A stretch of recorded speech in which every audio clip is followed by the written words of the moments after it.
Emotional justice started with dealing with my own family trauma in Ghana, dealing with the trauma of people in London, with the trauma of people in Cape Town and Johannesburg. Mm. It started with the people, it's about the people, it's for the people.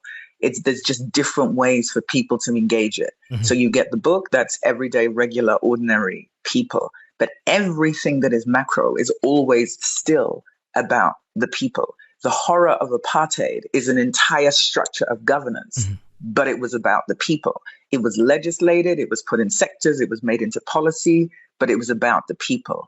An emotional justice structure is about also the macro. It's creating a structure so that we can reframe our healing. But it's always, always about the people. Because if it's not about the people, then who and what would it would be about? Mhm. People are working within organizations. People are working within sectors. So when you talk about transforming an organizational culture, it's the people who work in it that are the beneficiaries of that change. So it's always about the people. It starts with them.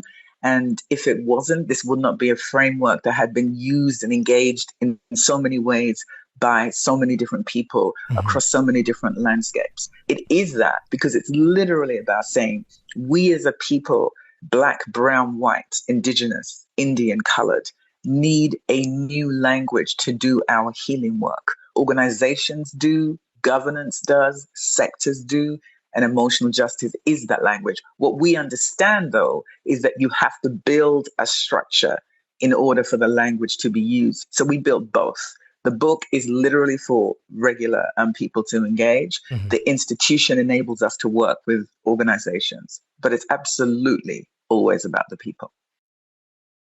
With emotional justice, I'm very clear that this idea, this narrative that we've all been taught that makes emotions in one body dangerous and emotions in another body trusted Mm. has a consequence that can be deadly.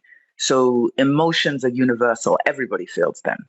And the importance of understanding language and creating language to identify who is feeling what and how those feelings actually become either tools or weapons matters. And so naming things in any culture matters. And once you name exactly how these emotions show up, who they serve, and who they punish, then you're in a position to start saying, okay, now I can apply the language accurately.